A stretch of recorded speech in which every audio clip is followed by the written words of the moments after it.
غالب کی ایک کتاب کا نام ہے قاطع برہان۔ قاطع برہان میں محمد حسین تبریزی کی ایک لغت تھی برہان قاطع، اس میں جو غلطیاں پائی جاتی تھی اس کی نشاندہی کی تھی، اور جب نشاندہی کی تو بہت سارا اس پہ مخالفت ہوئی۔ حسین تبریزی کے جو شاگرد تھے انہوں نے بھی ان کے خلاف کئی کتابیں لکھی، پھر دوبارہ انہوں نے اسی کتاب کو دوسرے ایڈیشن کو شائع کیا درفش کاویانی کے نام سے، اور جو اعتراضات ان پر ہوئے تھے اس کا بھی جواب دیا۔ تو درفش کاویانی یہ کتاب قاطع برہان کا ہی دوسرا ایڈیشن ہے، یہ سمجھ لیجئے، ٹھیک ہے۔ کہیں کہیں قادیانی لکھا ہے تو قادیانی نہیں ہوگا، کاویانی ہوگا، درفش کاویانی۔ کلیات فارسی مرزا غالب کا فارسی کلام ہے۔ 1835 عیسوی میں خانہ آرزو کے نام سے مرتب ہوا تھا۔ پوچھا جاتا ہے کہ مرزا غالب کا فارسی کلام کس نام سے مرتب ہوا تو اور شائع ہوا، تو میں خانہ آرزو کے نام سے یہ شائع ہوا۔ سبد چین یہ کیا ہے؟ یہ مرزا غالب کی تصنیف ہے۔ مرزا غالب کے فارسی کلام کا وہ مجموعہ ہے جو 1867 میں چھپا۔ اس مجموعے میں مثنوی ابر گوہربار کے علاوہ جو کلام فارسی کے کلیات میں شامل نہیں تھے وہ شامل ہیں، ٹھیک ہے۔ جو 1835 میں جو کلیات چھپی تھی میں خانہ آرزو کے نام سے، اس میں جو کلام نہ رہ گئے تھے ان کو سبد چی میں چھاپا گیا، ٹھیک ہے، اور یہ 1867 میں چھپا تھا۔ گل رانا کیا ہے؟ تو گل رانا میں غالب نے اپنے کلکتہ کا ایک دوست تھا جن کا نام تھا مولوی سراج احمد، ان کی فرمائش پر اپنے تمام اردو اور فارسی کلام کا انتخاب کیا اور اس کا نام گل رانا رکھا تھا۔ 1828 میں یہ شائع ہوئی تھی۔ غالب نے اردو میں خطوط نویسی کا آغاز 1849 عیسوی میں کیا۔ NCERT کے مطابق 1849 میں کیا، ایک جگہ 1850 ملتا ہے، بعض جگہ 1847-48 بھی ملتا ہے، ٹھیک ہے۔ تو 1849 NCERT نے مانا ہے، اور جب سوالات غلط ہوتے ہیں تو پروف کے طور پر NCERT کو ہی پیش کیا جاتا ہے، اس لیے ہم نے NCERT کی بات کو صحیح سمجھتے ہوئے 1849 میں غالب نے اردو میں خطوط نویسی شروع کی، یہ ہم نے مان لیا۔ چلیے، خطوط نویسی 1849 میں شروع کی تو ان کے خطوط کے تو مجموعے بھی ہوں گے، کہا جاتا ہے کہ لگ بھگ 900 انہوں نے خطوط لکھے۔ عود ہندی مرزا غالب کے خطوط کا پہلا مجموعہ ہے۔ 17 اکتوبر 1868 میں غالب کی وفات سے 4 مہینے پہلے ممتاز علی خان کی کوششوں سے یہ شائع ہوا تھا۔ اس میں کل 162 خطوط شامل ہیں۔ دوسرا اور سب سے اہم ان کا جو خطوط کا مجموعہ ہے وہ اردو معلی ہے۔ مارچ 1869 میں غالب کی وفات کے 19 دن بعد جواہر سنگھ جوہر کی کوششوں سے یہ مجموعہ شائع ہوا، اس میں 472 خطوط شامل ہیں۔ مکاتب غالب کے نام سے امتیاز علی خان عرشی نے 1837 میں ان کے کچھ خطوط مرتب کیے۔ غالب کے خطوط کے نام سے کلیات ڈاکٹر خلیق انجم نے مرتب کر کے غالب کے خطوط کے نام سے 5 جلدوں میں شائع کیا۔ غالب کے خطوط کو، یا پھر یوں کہہ لیجئے، غالب کے خطوط کی کلیات خلیق انجم نے مرتب کی اور اس کا نام غالب کے خطوط رکھا۔ کتنی جلدوں میں ہے؟ 5 جلدوں میں ہے۔ نکات غالب کیا ہے؟ تو اس میں اردو زبان میں فارسی قواعد لکھے گئے ہیں، فارسی قواعد کو اردو زبان میں غالب نے لکھا تھا، اس کا نام نکات غالب ہے۔ انشائیہ غالب کیا ہے؟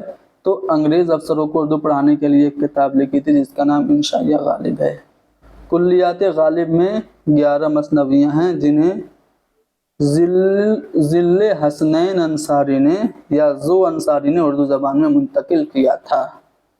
باد مخالف کیا ہے؟ یہ مرزا غالب کی مثنوی ہے جس میں غالب نے اپنی غریب الوطنی اہل کلکتہ کی نامہربانی کی شکایت، اپنے کلام پر اعتراضات اور ان پر جوابات بیان کیے ہیں۔ تو بعد مخالف یہ غالب کی اہم مثنوی ہے۔ مثنوی ابر گوہر بار، یہ غالب کی ایک نامکمل مثنوی ہے جس میں اشعار کی تعداد 1095 ہیں۔ مثنوی ابر گوہر بار میں معراج کا واقعہ، حضور پاک صلی اللہ علیہ وآلہ وسلم جب معراج پہ گئے تھے تو اس واقعے کو بڑی تفصیل سے بیان کیا گیا ہے۔ کہیں بور تو نہیں نہ ہو رہے آپ لوگ؟ دیکھیے مرزا غالب سے متعلق جو سوالات تھے ان کو ہم نے ون لائنر بنا دیا، کچھ ہم نے مدد لی ضیاء اردو سے، کچھ ادھر ادھر جو اہم کتابیں ان سے ہم نے سوالات ون لائنر کر کے آپ لوگوں کے لیے جمع کیا ہے۔ تو یہ کلاس بہت زیادہ اہم ہے، ایسی کلاس آپ کو آسانی سے وہ بھی فری میں نہیں ملنے والی ہے۔ چلیے غالب کی دیگر مثنویاں، چراغ دیر، اس کے بارے میں بتا دیا کہ بنارس کے اوپر یہ لکھی گئی، اس کا اردو میں کئی لوگوں نے ترجمہ کیا۔ حنیف نقوی صاحب کا ترجمہ کافی اہم ہے۔ اس کے علاوہ علی سردار جعفری اور کالیداس گپتا نے بھی مثنوی چراغ دیر کا ترجمہ کیا۔ مثنوی در صفت انبا،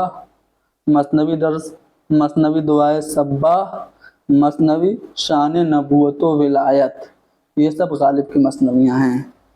غالب نے چھوٹے بڑے یا پھر یوں کہا جائے کل ملا کے 8 قصیدے لکھے، 4 قصیدے جو تھے وہ بڑے تھے اور 4 قصیدے مختصر تھے۔ ٹھیک ہے، تو بعض جگہ دیکھنے کو ملتا ہے کہ 4 قصیدے لکھے، جو مختصر قصیدے ان کو کنسیڈر نہیں کیا جاتا، لیکن اگر پوچھا جائے کل کتنے قصیدے لکھے تو 8۔ ٹھیک ہے، دیکھیے 4 قصیدے جو لکھے انہوں نے بڑے والے، اس میں 2 بہادر شاہ ظفر کی مدح میں اور 2 حضرت امام علی علیہ السلام کی شان میں۔ ٹھیک ہے، اور 4 قصیدے انگریز حکام کے لیے لکھے تھے۔ غالب کے جو قصیدے تھے اس میں جو تشبیب ہوتی تھی بہت اچھی ہوتی تھی، اور تشبیب پر مرزا غالب کو بڑا ناز تھا۔ دیوان غالب میں جو اردو کا دیوان ہے دیوان غالب، اس میں کل کتنے اشعار ہیں؟ 1802۔ پہلا شعر کون سا ہے؟ نقش فریادی ہے، کس کی شوخی تحریر کا، کاغذی ہے پیرہن ہر پے کرے تصویر کا، یہ پہلا شعر ہے دیوان غالب کا۔ دیوان غالب کی زندگی میں 5 بار شائع ہوا تھا۔ دیوان غالب کا جو نسخہ حمیدیہ ہے مفتی انور نے 1931 میں ترتیب دے کر شائع کرایا تھا، اور نسخہ عرسیہ 1958 میں پہلی بار شائع ہوا جس میں غالب کے اردو کلام کو تاریخی ترتیب سے پیش کیا گیا۔ یہ کوشچن پوچھا جا چکا ہے کہ مرزا غالب کے دیوان کا وہ کون سا نسخہ ہے جس میں ان کے کلام کو تاریخی ترتیب سے پیش کیا گیا، تو وہ نسخہ عرسی ہے۔ امتیاز علی عرسی نے اس کو مرتب کیا تھا۔ ٹھیک ہے، چلیے اب غالب سے متعلق پہلے تصانیف دیکھ لیجئے۔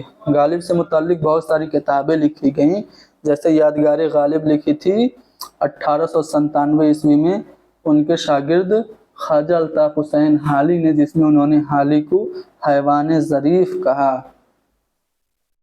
حالی نے غالب کو کیا کہا؟ حیوان ظریف کہا۔ اور ان کا جب مرثیہ لکھا تھا غالب کا حالی نے تو بلبل ہند کہا تھا غالب کو۔ ٹھیک ہے، چلیے فسانہ غالب، تلامذہ غالب اور گفتار غالب، یہ 3 کتابیں ہیں مالک رام نے لکھی۔ غالب شاعر اور مکتوب نگار، یہ کتاب نور الحسن نقوی کی ہے۔ غالب شخص اور شاعر، یہ کتاب مجنوں گورکھپوری نے لکھی۔ رموز غالب اور تفسیر غالب، یہ کتاب گیان چند جین کی ہے۔ تفہیم غالب، یہ شمس الرحمن فاروقی نے لکھی۔ غالب بحیثیت محقق، یہ کتاب قاضی عبدالودود کی ہے۔ محاسن کلام غالب، یہ کتاب عبد الرحمن بجنوری نے لکھی۔ عبد الرحمن بجنوری کے اقوال اکثر آپ سے پوچھے جاتے ہیں، آگے ہم بتائیں گے۔ فلسفہ کلام غالب، یہ کتاب شوکت سبزواری کی ہے۔ غالب کی شخصیت اور شاعری، یہ کتاب رشید احمد صدیقی کی ہے۔ ان کے اقوال بھی غالب سے متعلق کئی بار پوچھے جا چکے ہیں۔ غالب کا فن اسلوب احمد انصاری کی کتاب ہے۔ ریختہ غالب نور الحسن ہاشمی کی کتاب ہے۔ اسرار غالب سید قدرت اللہ کی کتاب ہے۔ طرز غالب محمد عرفان کی کتاب ہے۔ افکار غالب خلیفہ عبدالحکیم کی کتاب ہے۔ غالب نامہ شیخ محمد اکرام نے لکھا تلاش غالب نثار احمد فاروقی کی کتاب ہے، اور غالب احوال و آثار یہ کتاب حنیف احمد نقوی کی ہے۔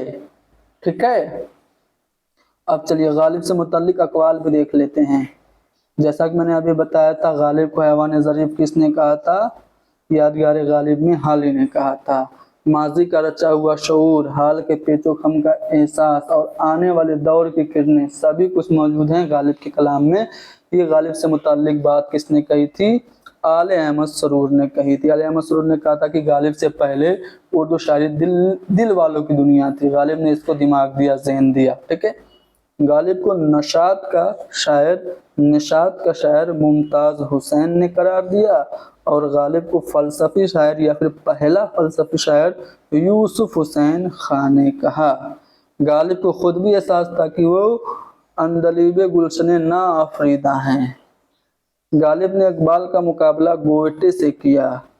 غالب کے کلام کو جلوہ صدرنگ سرور نے کہا۔ غالب نے فاروقی نے شمس الرحمن فاروقی نے غالب کے اشکال کو ابہام سے تعبیر دی۔ دیوان غالب کا ہر مصرع تار رباب نظر آتا، یہ عبد الرحمن بجرونی نے کہا۔ شیخ عبدالقادر دیباچہ باغ درا میں لکھتے ہیں، یعنی باغ درا کا دیباچہ کس نے لکھا؟ شیخ عبدالقادر نے۔ یہ پوائنٹ بھی یاد رکھیے گا۔ یہ کیا لکھتے ہیں کہ اگر میں تناسق کا قائل ہوتا تو ضرور کہتا کہ غالب کی روح کو عدم میں بھی چین نہ ملا تو محمد اقبال کے نام سے دوبارہ جسد خاکی میں جلوہ افروز ہوئی، یعنی غالب نے اقبال کے روپ میں دوبارہ جنم لیا۔ یہ بات کس نے کہی؟ شیخ عبدالقادر نے۔ ہندوستان کی الہامی کتابیں دو ہیں، وید مقدس اور دوسری دیوان غالب، یہ عبد الرحمن بجنوری نے کہا۔ عبد الرحمن بجنوری کی کتاب کا نام ہے محاسن کلام غالب۔ غالب کے تصرف سے غزل اردو کی تاثیر اور تقدیر بن گئی، یہ رشید احمد صدیقی کا قول ہے۔ غالب نے اردو شاعری کو نیا شعور، نیا افق اور نیا نسب دیا، یہ قول بھی رشید احمد صدیقی کا ہے۔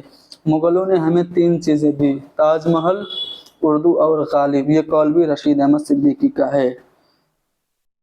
اگر اس لڑکے کو کوئی کامل استاد مل گیا اور اس نے اس کو سیدھے راستے پہ ڈال دیا تو لاجواب شاعر بن جائے گا، ورنہ مہمل بکنے لگے گا۔ مرزا غالب کے بارے میں یہ بات میر تقی میر نے کہی تھی۔ مرزا غالب کے لیے شاعری موسیقی اور موسیقی شاعری ہے، یہ بات عبد الرحمن بجنوری نے کہی۔ غالب دنیا میں وہ واحد شاعر ہے جو سمجھ میں نہ آئے تو دگنا مزہ دیتا ہے، یہ مشتاق احمد یوسفی نے کہا تھا۔ غالب سے پہلے اردو شاعری دل والوں کی دنیا تھی، آل احمد سرور کا قول بتایا جا چکا ہے۔ بقول حالی شوخی تحریر نے غالب کے خطوط کو افسانے اور ناول کے قریب لا دیا۔ آل احمد سرور کے مطابق غالب جدید اردو نثر کے موجد اور خطوط نویسی کے رہنما ہیں۔ خواجہ احمد فاروقی نے خطوط غالب کے بارے میں لکھا کہ خاکم بدہن، اگر دیوان غالب نہ ہوتا اور صرف خطوط غالب ہوتا تو بھی غالب غالب رہتے۔ اب یہ قول کس کا ہے؟ آپ لوگوں کو کمنٹ میں بتانا ہے کہ میں نے وہ انداز تحریر ایجاد کیا کہ مراسلہ کو مکالمہ بنا دیا، ہزاروں